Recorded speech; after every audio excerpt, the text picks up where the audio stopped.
Halo guys, kembali bersama gue Fadil dari Suka IT. Saat merakit PC, pastinya kita selalu mengutamakan CPU dan GPU serta komponen lainnya. Dan tak jarang casing itu dinomorduakan asal yang penting bisa menampung semua komponen lah. Atau asal yang penting itu tampilannya terlihat bagus. Dan tak jarang setelah itu kalian menyesali ketika GPU-nya itu nggak bisa dimasukkan. Terus juga CPU cooler yang kalian udah beli itu tidak bisa ditutup oleh side panel dari casingnya karena casing kalian itu kekecilan. Nah, mungkin beberapa di antara kalian ini masih belum mengetahui nih bagaimana cara memilih casing yang tepat serta hal apa aja sih yang perlu diperhatikan sebelum memilih casing. Maka dari itu di sini bareng Asus kita akan bedah berbagai macam jenis casing. Yang pertama yang perlu kalian perhatikan itu adalah kenali form factor casingnya terlebih dahulu. Form factor casing mencakup ukuran casing itu sendiri beserta seberapa besar sih komponen yang dapat kalian muat terhadap casing tersebut. Seperti misalnya mau ukuran apa yang bisa dimuat, kemudian setinggi apa CPU cooler yang bisa kalian pasang, dan juga tentunya seberapa panjang GPU yang kalian bisa muat pada casing tersebut. Oke, emang bentuk casing itu macam-macam ya di pasaran, tapi pada dasarnya casing itu terbagi menjadi 3 form factor, yaitu ada full tower, mid tower, dan mini tower. Nah, di sini ada 4 casing dari Asus yang kebetulan setiap casing ini memiliki form factor yang berbeda-beda. Kita mulai dari yang kecil terlebih dahulu yaitu Asus Prime AP201. Casing ini adalah casing yang paling kecil dan paling ringan di antara semua casing yang nanti akan gue perlihatkan. Nah, casing ini memiliki form factor mini tower. Untuk membuka casing ini, kalian tidak perlu obeng sama sekali karena benar-benar screwless alias nggak ada baut sama sekali di semua panelnya. Nah, dengan ukurannya casing ini, kita hanya bisa menampung ukuran motherboard hingga ukuran micro ATX saja. Untuk casing ini, kalian bisa memuat GPU dengan panjang total hingga 338 mm. Yang di sini gua menggunakan GPU ROG Strix RX 6750 XT. Dan sepertinya sih sudah terlihat cukup ngepas ya di casing ini. Ya walaupun sih sebenarnya masih ada extra space beberapa milimeter lagi. Dan untuk expansion slot-nya di sini terdapat 4 saja yang harusnya jika kalian menggunakan GPU dengan ukuran yang sama, kalian masih bisa memuat untuk menambah satu expansion card seperti Wi-Fi ataupun M.2 NVMe. Untuk tinggi CPU cooler yang didukung oleh casing ini adalah dengan tinggi hingga 170 mm. Yang setidaknya sih kebanyakan CPU cooler dual tower 120 mm itu masih bisa dimasukkan ke dalam casing ini. Serta terakhir untuk segmen ini perlu diperhatikan lagi casing form factor mini tower tidak jarang juga hanya mendukung power supply berukuran kecil alias berukuran SFX. Tetapi khusus untuk casing Prime AP201 ini masih bisa memuat ukuran power supply standar alias ATX. Dan di sini spesifiknya sih gua menggunakan power supply TUF Gaming 650B. Sebuah power supply ATX non-modular. Dan uniknya sih casing ini memounting power supply-nya itu pada bagian front panelnya dengan power supply cover yang hanya sebagian aja yang cuma nutupin dari bagian samping doang nih. Nah, soal airflow sih tidak perlu khawatir karena power supply-nya ini bisa dibalik untuk mengambil intake dari depan casing. Selanjutnya kita beralih ke casing kecil kedua yaitu ROG Z11 yang secara dimensi dan bobot itu sedikit lebih besar dari Prime AP201. Untuk membuka casing ini, pertama kalian tekan tombol yang ada di atas casing ini untuk membuka front dan rear panelnya. Serta untuk side panelnya, kalian perlu membuka 4 baut yang ada di front panel dan ini sekaligus juga memberikan kita akses untuk membuka mounting fan pada bagian front panelnya. Nah, walaupun sama-sama termasuk form factor mini tower, ROG Z11 ini tidak bisa menampung motherboard ukuran micro ATX. Itu hanya sebatas mini ITX dan mini DTX saja. Seperti contohnya motherboard Asus ROG X570 Crosshair 8 Impact. Nah, walaupun di sini gua terlihat bisa memasukkan motherboard ASRock B550M Steel Legend, sebenarnya gua di sini maksa dan mountingnya itu benar-benar nggak pas sama sekali. Alhasil gua pun nggak bisa menyalakan PC di casing ini karena gua memasukkan ukuran motherboard yang bukan seharusnya. So, sekali lagi casing ini tidak bisa memuat ukuran motherboard micro ATX. Jadi jangan ditiru apa yang gua lakukan ya guys. Ya setidaknya sih gue hanya ingin memperlihatkan aja ke kalian seperti apa sih wujud casing ini ketika dipenuhi dengan komponen PC. Nah, uniknya pada casing ini bisa kalian lihat kalau layout motherboard dan GPU-nya itu terbalik, alias GPU-nya itu ngadep ke atas casing. Jadi kita bisa menikmati tuh desain fan GPU yang kita miliki. Dan bakal keren banget sih kalau fan-nya itu juga ada RGB-nya. Ya walaupun memang nggak gua nyalain sih PC-nya. Tapi sayangnya memang seri ROG Strix RX 6750 XT ini sebenarnya sih memang nggak punya juga tuh RGB defense-nya. Dan untuk panjang GPU yang bisa didukung oleh casing ini yaitu sampai 320 mm. Namun anehnya GPU ROG Strix ini punya panjang sampai 322 mm dan ternyata masih bisa muat di casing ini. Serta sebenarnya masih ada sisa space loh. Jadi kayaknya sih mostly GPU mid-range triple fan sih masih bisa muat ya di casing ini. Tapi sayangnya sih expansion slotnya cuman ada 2 aja, jadi nggak bisa nambah expansion card pada casing ini. Ya cukup wajar sih, lagian memang hampir semua motherboard mini ITX itu cuman dikasih 1 slot PCIe x 16 aja, yang tentu kepake cuman buat GPU. Kemudian untuk tinggi CPU cooler yang bisa didukung casing ini yaitu hanya sampai 130 mm saja. Jadi CPU cooler tower yang bisa didukung oleh casing ini tuh nggak gede-gede amat lah. Jadi supaya lebih aman sih kayaknya pakai CPU cooler low profile di casing ini.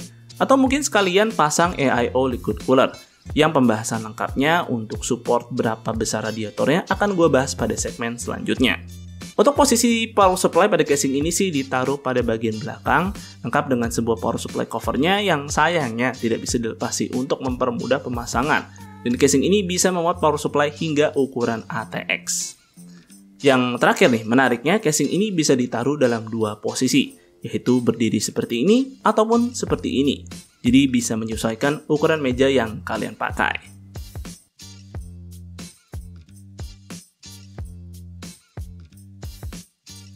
Sekarang kita akan melihat casing dengan form factor mid tower. Yang tentu jenis casing ini adalah yang paling mainstream dan paling banyak beredar di pasaran. Seperti misalnya casing mid tower dari Asus TUF Gaming GT301 ini, yang secara bentuk pun tentu tidak terlalu asing. Untuk cara membuka casing ini pun cukup basic, yaitu front panelnya dibuka dengan cara dicongkel, kemudian kedua side panelnya bisa terbuka setelah membuka kedua baut pada bagian belakangnya. Dan casing mid tower seperti ini sih sudah bisa memuat motherboard hingga ukuran ATX standar seperti motherboard Asus ROG Crosshair 8 Dark Hero yang sedang gua pakai di sini. Untuk panjang GPU yang bisa didukung casing ini adalah bisa sampai 320 mm. Dan GPU yang lagi gua pakai ini sih terlihat cukup ngepas ya. Dan sisa space yang dikasih sih kayaknya sih tinggal cukup sedikit aja nih. Ya mungkin kalau kalian mau pasang radiator di front panelnya, fan-nya harus berada di luar casing. Nah untuk expansion slot casing ini terdapat 7 buah yang kalau kalian pakai motherboard ATX seperti ini, sepertinya sih bisa muat untuk dipasangkan ekstra 2 expansion card entah itu WiFi atau M.2 NVMe. Untuk tinggi CPU cooler yang didukung casing ini bisa sampai 160 mm, yang seharusnya sebagian besar CPU cooler dual tower 120 mm sih masih bisa masuk ke casing ini. Untuk posisi power supply pada casing ini sih terletak ya cukup standar di bawah casing ini yang tentu lengkap dengan power supply covernya. Namun sayangnya kita tidak bisa melepas untuk mempermudah pemasangan power supply. Dan by the way, power supply yang biasa didukung casing ini bisa sampai ukuran ATX. Dan casing terakhir yang paling besar dan terberat dari semua casing yang ada di sini, yaitu ROG Strix Helios. Yang walaupun di sini ukurannya super gede kayak gini, casing ini ternyata masih masuk dalam kategori form factor mid tower. Hanya saja kelas ROG Strix Helios ini tentu berbeda dari TUF Gaming GT301 tadi, karena casing ini bisa membuat motherboard hingga ukuran IATX dengan dimensi 12x10,9 inch, seperti misalnya motherboard ROG Zenith untuk platform AMD Threadripper. Jadi soal ukuran motherboard pada casing ini sih tentu sangat versatile sekali. Nah by the way, cara membuka casing ini kita tinggal menekan tombol yang ada di belakang casing ini. Dan sayangnya hanya bagian side panel saja yang bisa dibuka untuk casing ini. Tapi ternyata kita tetap bisa mengakses bagian front panelnya dengan mudah karena kita bisa melepas mounting fan-nya dengan membuka 2 baut dari samping ini. Lanjut untuk panjang GPU yang bisa didukung oleh casing ini yaitu bisa sampai 450 mm. Yang GPU gua pakai di sini sih terlihat masih tersisa space sangat banyak ya. Yang seharusnya sih dengan ukuran panjang tersebut sih kayaknya sih masih bisa muat ya untuk dipasangkan GPU RTX 4090. Nah menariknya lagi, casing ini juga mendukung GPU mounting vertikal. Namun perlu dicatat, kalian harus juga membeli PCIe Racer-nya lagi karena casing ini tidak menyediakannya. By the way, kalau kalian mounting GPU-nya secara biasa alias horizontal, casing Helios ini menyertakan 2 GPU holder di dalam casing, yang tentu ini bikin GPU kalian terhindar dari problem sagging. Kemudian untuk expansion slot yang bisa didukung oleh casing ini ternyata cukup banyak. Di sini berjumlah 8 dengan ekstra 2 slot untuk vertical mounting GPU. Kemudian untuk tinggi CPU cooler yang bisa didukung oleh casing ini tentu bisa sampai 190 mm. Jadi harusnya sih CPU cooler tower segede apapun masih bisa muat di casing ini. Dan terakhir untuk power supply pada casing ini itu ditaruh di bagian bawah dengan power supply cover yang tentu bisa dilepas untuk mempermudah pemasangannya. Dan ukuran power supply yang bisa didukung casing ini tentu hingga ukuran ATX. Nah, oke, di sini sayangnya gue nggak bisa kasih contoh ke kalian untuk form factor casing full tower secara langsung. Karena sayangnya juga Asus dan ROG di sini belum memiliki line up casing dengan ukuran tersebut. Namun sekilas aja sih gue membahas casing dengan ukuran full tower ini, di mana umumnya casing ukuran tersebut mampu menaruh fan lebih banyak di berbagai sisi, yang tentu ukurannya juga lebih besar juga. Lalu seluruh ukuran motherboard itu tentu bisa muat di casing tersebut sehingga cocok untuk membuat workstation PC. Dan secara ukuran tentunya juga jauh lebih besar dari ROG Helios ini. Yang bahkan gue pegang aja Helios ini udah gede banget dan lumayan berat sih. Jadi nggak kebayang tuh casing full tower itu bisa sebesar dan seberat apa. Oke, kita masuk ke pembahasan kedua yaitu perhatikanlah airflow pada casing. Tentu airflow casing menjadi bagian yang sangat vital, karena pastinya kalian tidak inginkan komponen kalian itu mengalami overheat diakibatkan airflow yang tidak maksimal karena jalur intake yang tertutup, atau minimnya jumlah fan yang bisa dimuat oleh casing tersebut. Maka dari itu, sebelum membahas seberapa banyak jumlah fan pada casing, pertama kita harus mempertimbangkan terlebih dahulu material di bagian depan fan yang bertindak sebagai intake. Misalnya, apakah menggunakan material mesh alias berlubang-lubang, yang tentu secara airflow ini jauh lebih baik, namun debu-debu tentu jadi lebih mudah masuk. Atau tempered glass, yang tentu secara airflow ini tidak lebih baik dari mesh karena terhalang oleh kaca. Namun tentu debu-debu tidak lebih mudah masuk ketimbang material mesh. Nah, untuk casing-casing Asus ini, di sini ada 3 casing yang memiliki bagian intake-nya berbahan mesh. Di sini ada Asus Prime AP201 yang malah semua sisinya sih kayaknya berbahan mesh ya. Namun hanya terdapat dust filter di bagian bawah saja sayangnya. Lalu di sini ada Asus TUF Gaming GT301 yang sayangnya punya dust filter di bagian front panel yang menyatu sekaligus dan tidak bisa dilepas sama sekali. Tapi untungnya untuk bagian top panelnya itu bisa dilepas dengan mudah karena menggunakan mekanisme magnetik.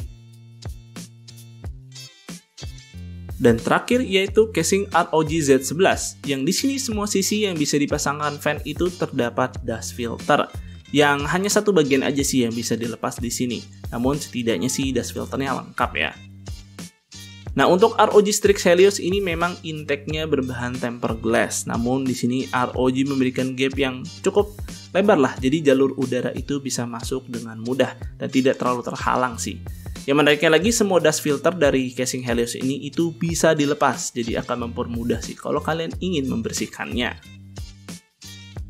Nah, setelah mengetahui bagian depan intake-nya berbahan apa, lalu kita juga perlu perhatikan jumlah fan yang mampu ditampung oleh casing tersebut. Ini tentu juga mempengaruhi penggunaan CPU cooler kita nanti. Semakin banyak atau semakin besar fan yang bisa dipasang, tentu pada dasarnya airflow casing akan semakin oke. Dan kalau bisa, mencari casing yang sudah include fan sebanyak mungkin untuk mempersimpel proses perakitan, karena nggak perlu pasang-pasang fan lagi tentunya. Nah, untuk Asus Prime AP201 di sini kalian bisa memasang fan pada bagian top, rear, dan bottom dengan ukuran radiator mencapai 280 mm hingga 360 mm. Nah, khusus casing ini kalian hanya mendapatkan satu buah fan 120 mm sebagai exhaust di bagian rear saja. Kalau ditanya kenapa front panelnya tidak bisa dipasangkan fan, ya karena sekali lagi bagian ini dijadikan tempat untuk mounting power supply. Oke, selanjutnya untuk casing ROG Z11. Di sini kalian bisa pasangkan fan di bagian front, rear, dan bottom. Dan di casing ini kita sudah mendapatkan dua fan 140 mm sebagai exhaust di bagian front dan satu fan 140 mm sebagai intake di bagian rear. Yang seharusnya dengan konfigurasi ini kalian sih tidak perlu lagi ya untuk menambahkan atau mengganti fan yang ada. Lalu hal menariknya pada casing ini disertakan juga sebuah fan controller bawaan yang bisa dihubungkan ke motherboard untuk mengontrol kecepatan fan casing via BIOS motherboard. Nah, untuk radiatornya kalian bisa memasangnya di bagian front dan bottom saja. Dengan bagian front panelnya ini bisa dilepas untuk mempermudah pemasangan radiator tersebut. Kita lanjut ke casing Asus TUF Gaming GT301. Di sini kalian bisa pasangkan fan di bagian front, top, dan rear. Dengan di sini include 3 fan 120 mm pada bagian front yang ternyata udah RGB-RGB-an. Serta satu lagi fan 120 mm pada bagian rear yang sayangnya non-RGB. Untuk dukungan radiator pada casing ini sih kalian bisa menampung ukuran 280 mm hingga 360 mm. Kemudian terakhir yaitu casing ROG Strix Helios yang tentu casing ini paling muat banyak fan ya dari semua casing yang ada. Pada casing ini kalian bisa pasangkan di bagian front, top, dan rear dengan 3 fan 140 mm yang sudah include pada bagian front dan 1 fan 140 mm pada bagian rear. Dan menariknya lagi pada casing ini kalian juga diberikan sebuah fan controller untuk mempermudah pemasangan kabel fan yang banyak. Yang sayangnya untuk fan controller casing ini hanya bisa dihubungkan ke front panel I/O saja untuk mengontrol kecepatan fan-nya.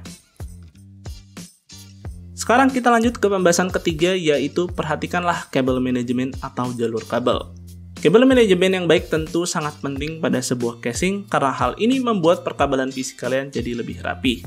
Yang tentunya juga memudahkan kalian untuk menghubungkan kabel-kabel ke komponen PC. Dan tentunya juga bikin side panel bisa ditutup dengan mudah. Pada casing Asus Prime AP201 menurut gue sih casing ini punya kabel manajemen yang paling simpel dan efisien dari keempat casing yang ada di sini. Karena gue tidak menghabiskan waktu terlalu lama untuk ngurusin kabelnya dan masih bisa tetap rapih di casing ini. Bisa kalian lihat kalau casing ini memberikan banyak lubang untuk jalur kabel. Dan peletakan power supply di depannya ini dengan cover yang cuman sebagian aja justru bikin area power supply-nya ini bisa dimanfaatin untuk jalur kabel. Yang di sini pun gue sudah menggunakan power supply non modular dan ternyata masih nggak terlihat tuh sarang ulernya alias kabel yang bertumpuk. Selanjutnya casing ROG Z11 yang casing ini sih menurut gue punya kabel manajemen yang paling ribet di antara yang lainnya. Ya walaupun punya gap kabel manajemen yang paling luas yaitu sekitar 40 mm, tapi ternyata nggak begitu banyak jalur kabel yang diberikan oleh casing ini. Dan kalau ada pun ya celahnya cuman sedikit aja, jadi nggak begitu enak juga sih untuk masukin perkabelan. Dan gue pun jadinya menghabiskan waktu untuk rapiin kabelnya paling lama di casing ini. Satu hal lagi di casing ini sarang ulernya tuh cukup terlihat ya. Dan kalian bisa melihatnya dengan jelas yaitu gue menumpuk semua kabel-kabelnya itu di bagian power supply cover. Jadi kayaknya sih lebih rekomend pakai power supply modular kalau mau pakai casing ini. Atau pakai ukuran SFX saja supaya dapat space yang lebih lebar untuk ngumpetin kabelnya. Casing berikutnya yaitu Asus TUF Gaming GT301 yang menurut gue sih cukup biasa-biasa aja karena memang bentuk casing ini ya paling mainstream di pasaran. Ya gue sih tidak terlalu lama ngabisin waktu untuk rapin kabel di casing ini namun juga tidak terlalu cepat karena ya banyak sekali jalur kabel yang diberikan dan beberapa diberikan rubber grommet nih di casing ini. Ya untuk salang uler dari casing ini sih masih bisa terlihat ya, namun nggak begitu terlalu noticeable, tapi kayaknya sih kelihatan juga ya. Kalau gue di sini numpukin kabelnya di area power supply cover, namun masih tidak terlalu mengganggu sih, khususnya untuk tempat storage bay yang ada di sampingnya. Nah terakhir casing ROG Strix Helios. Dengan ukurannya yang paling besar di sini tentu secara kabel manajemen casing ini ya paling fleksibel. Plus di sini kita pun dikasih banyak sekali strap serta cover penutup supaya semakin terlihat rapi. Maka dari itu dari keempat casing yang lain, casing Helios inilah yang punya perkabelan paling rapi. Hanya saja untuk ngerapin kabelnya sih gue masih belum bisa secepat casing Prime AP201 atau bahkan gue merasa masih butuh extra effort ya ketimbang TUF Gaming GT301 di casing ini. Dikarenakan gue harus buka tutup power supply covernya yang mana penutupnya ini ada dua untuk mengeluarkan kabel-kabel power supply-nya. Dan jalur keluar masuk kabelnya juga cuma ada satu aja di bagian samping power supply cover-nya. Ya tapi sih memang ini bikin sarang ulernya jadi nggak terlihat sama sekali. Bahkan ruang untuk numpuk kabelnya pun di sini lumayan luas, jadi nggak ada masalah sih kalau mau pakai power supply non-modular. So, untuk urusan kerapian sih, ROG Strix Helios ini paling oke, namun untuk kesimpalan dan efisiensi waktu paling oke sih ada di Prime AP201. Kemudian kita ke pembahasan selanjutnya, yaitu ketahui jumlah storage yang dapat ditampung oleh casing tersebut. Ya memang sih di tahun 2022 ini harga SSD M.2 itu udah mulai murah-murah. Tapi tidak bisa dipungkiri kebutuhan akan hard disk SATA itu masih sangat dibutuhkan, terutama untuk nyimpan file-file yang besar. Jadi kelengkapan storage bay pada casing juga harus kita perhatikan untuk mengetahui berapa sih jumlah hard disk atau SSD SATA yang bisa ditampung oleh casing tersebut. Untuk casing Asus Prime AP201 di sini kita bisa memasang hingga 4 buah storage SATA. Yang di sini 2 buahnya bisa dipasangkan di bagian bottom, dan tentu ini akan kehilangan fitur pemasangan fan di bagian ini. Dan satu lagi di bagian front panel serta ekstra 1 storage bay khusus untuk storage 2,5 inch di bagian belakang motherboard yang bisa dilepas pasang dengan mudah. Lalu untuk ROG Z11 di sini kalian bisa memasang 4 storage SATA dengan 1 buah storage bay yang bisa kalian lepas pasang. Nah, untuk Asus TUF Gaming GT301 di sini kalian bisa memasang hingga 4 storage SATA. Yang beberapa storage bay 2,5 inch-nya itu terdapat di atas power supply cover dan di belakang motherboard. Lalu 2 storage bay 3,5 inch-nya itu terdapat di samping power supply.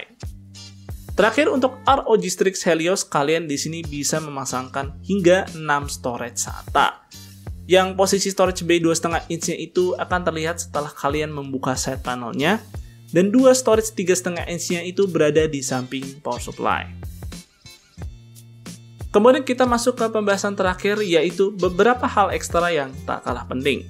Tentu selain keempat hal di atas, ada beberapa hal ekstra yang juga tak kalah penting untuk kalian perhatikan. Seperti jumlah front panel I/O yang tentu semakin banyak dan lengkap akan mempermudah kalian juga untuk melepas pasang perangkat USB seperti flash drive atau peripheral. Dan keempat casing ini punya front I/O yang super lengkap sih. Bahkan beberapa menyertakan USB Type-C, yang tentu hanya untuk data transfer saja ya. Selain I/O port, hal ekstra yang tak kalah penting tentu adalah estetika. Karena casing PC di zaman sekarang itu bisa sekaligus menghiasi meja kalian dengan desain yang unik-unik. Dan mungkin ini bisa menjadi alasan utama nih kalian mencari sebuah casing. Selain desain, tentu juga adanya RGB bisa menjadi pertimbangan. Apalagi di sini kita berbicara ROG yang tentu fitur Aura Sync-nya itu menjadi selling point utama. Nah, di sini hanya ada 3 casing saja yang memiliki RGB baik pada casingnya maupun fan bawaannya. Yang tentu ketiganya ini sudah mendukung fitur Aura Sync, misalkan jika kalian juga menggunakan motherboard dari Asus ataupun ROG, serta perangkat lainnya yang juga mendukung fitur tersebut. Nah, kemudian kalau kalian juga suka dengan berbagai macam desain, di sini casing ROG Strix Helios ROG jual ke dalam berbagai macam tema, seperti misalnya kolaborasi dengan Gundam, hingga Evangelion yang baru-baru ini dirilis produknya. Nah, untuk casing Asus Prime AP201 sayangnya tidak ada ornamen gaming maupun RGB sama sekali. Ya, tapi kedepannya memang bisa juga sih ditambahkan fan RGB. Cuma sepertinya sih casing ini akan jauh lebih cocok untuk yang suka style minimalis dan low profile. Nah, jadi itulah 5 hal yang perlu kalian perhatikan sebelum memiliki casing versi Suka IT. Yang semoga aja tips berserta showcase beberapa produk Asus ini bisa membantu kalian untuk memiliki casing yang tepat. Dan mungkin segitu dulu untuk videonya kali ini, semoga video ini bermanfaat buat kalian. Jika kalian berkenan, like dan share video ini, dan jangan lupa subscribe channel Suka IT jika kalian nggak mau ketinggalan kontennya. Dan juga follow Suka IT di beberapa sosial media dengan nama @suka_IT. Gue Fadil dari Suka IT pamit undur diri, see you on the next video.